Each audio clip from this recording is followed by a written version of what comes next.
that you're so closely associated with, Mark cited some of them. I'm going to embarrass you and say some of those names again, but Jesus Christ Superstar, Evita, Cats, Phantom of the Opera. I mean, these are not just wildly popular shows, but they're part of the bedrock of contemporary musical theater. How do you keep yourself vital, and how do you keep yourself engaged across a span of work like that?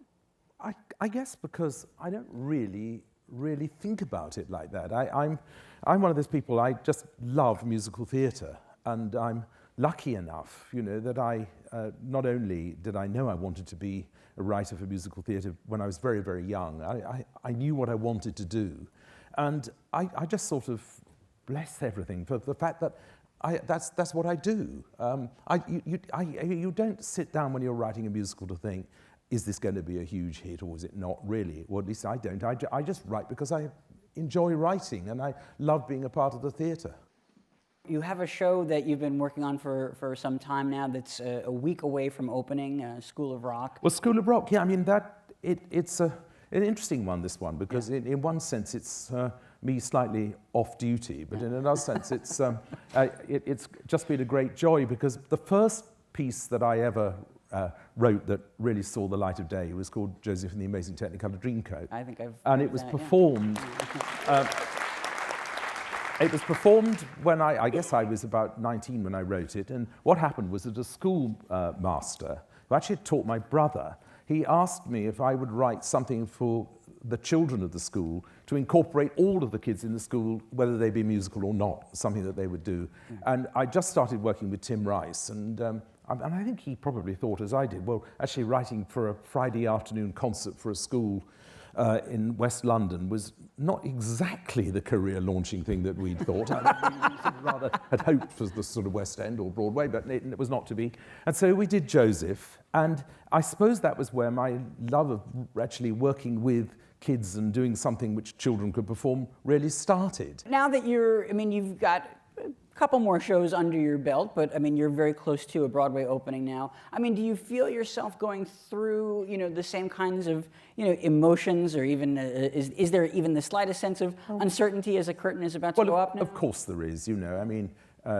We've had previews that have luckily, touch something rather, gone very well, but you can never tell. Now, I think most people probably know that, School of Rock began as a motion picture, a hit movie with Jack Black. Was this a film that played often in the Lloyd Webber household? Is that well, it did. Thinking, nearly 10 years ago, I suppose, when it came out, my oldest kids were sort of 13 and 12 at that time, maybe just a little bit younger. And they watched it all the time. And eventually they got their mum, who's in the audience somewhere here, to watch it. And then she said, well, you ought to see this because there is something that could be done with it. And I said, you got to be crazy. But not only is it not going to happen, but Paramount are never going to let the rights go for something like this. Anyway, she decided that, rather doggedly, that she would get them. And so she eventually went to Paramount and had a meeting with them in Hollywood. And things went rather interestingly for her because they all thought that she was somehow the film producer of Les Miserables. So she went through this meeting, not knowing, a bit like that scene in Sunset Boulevard where, with Sheldrake, who doesn't know, and in fact turned down Gone with the Wind. Right. Well, she sort of had that kind of conversation with these guys, and at the end of it, she made the deal for me to have the stage rights. I don't even know if this is a process you can put into words. I imagine you get asked this kind of thing a lot, but is this music that just, does it just arrive fully formed in your head? Do you just think something and it comes right out on a piano, or were there moments that you really had to slave over and rework? Well, the most important thing I think in musical theatre, where you have to start, and it was the case with Superstar 2, is you've got to get the construction right.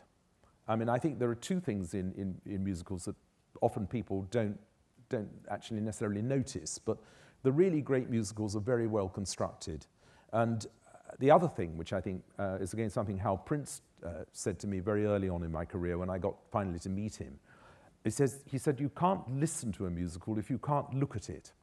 Now, it's very interesting that. What he means is if the design of a show is wrong, if the production of a show is actually wrong for the material, great material can be lost. Because I find it difficult. I mean, I'm a very visual animal. If I see something that looks wrong on stage, I'm lost. And I think audiences, I think Hal's right. I think I can think of several productions of mine which I've seen work, and I've seen them not work. And in every case, I think the actual design or the production has been responsible. Now, I mean, when you were trying out the show, I mean, there was no, I mean, you didn't do a sort of traditional, out-of-town run in Boston or in Chicago or some other city. I mean, you took it to a rock club here in New York. Well, yes. I mean, when I always think back to when I kind of started in musical theatre, that, although things were sort of beginning to get a little bit technical, there was nothing like the technology that's involved now with everything. Well, it's like everything in life, isn't it? I mean, all the sets are now automated and run on computers and this, that, the other. So where you want to, if you want to make a change, it can take days. Whereas when I started, you just say, well, look, we're going to redo this tomorrow, and you just actually moved sets. Now it's all automated and it's all computerized, and it's just a nightmare. So I thought to myself, what is the point of going to, say, out of town somewhere? And all we'll do is that we'll play the material, and then we'll discover something isn't working and we want to change it, and we'll find that we can't, or we can't for 2 or 3 days. And I thought, we've got a show that's about comedy, we've got children, we're all going to lose the will to live if we do this. So we decided that it would be great just to go and take a space somewhere, say we're going to perform, say, 4 or 5 nights a week. And in fact, that's exactly what we did. Yeah. And put on the net that we're performing tonight or whatever, which is exactly what we did. But we're not going to have sets.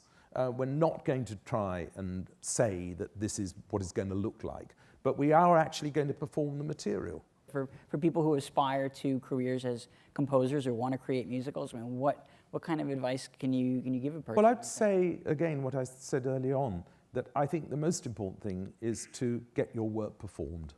I don't think it really matters where or how or by whom, but I think that providing the work is heard, and if the work is interesting enough, I think it's amazing how it can get picked up.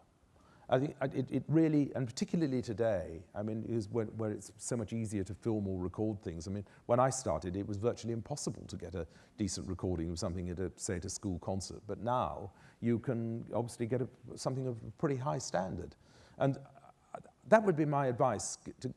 And my other advice, I think, would be really to follow your own instinct. And don't try and be steered towards. I mean, look, I happen to think that Hamilton is one of the great events in musical theatre, but I mean, what I hope is not going to happen is that there are going to be 240 musicals about sort of, American figures, right, all done Hitler. Because, I mean, it's Samuel Adams the musical, well, Ben you never Franklin know. the musical. And Donald Trump, of right. course. Well, that's your idea. You're welcome to. Well, as I said, I passed on that one. Right. Oh, okay.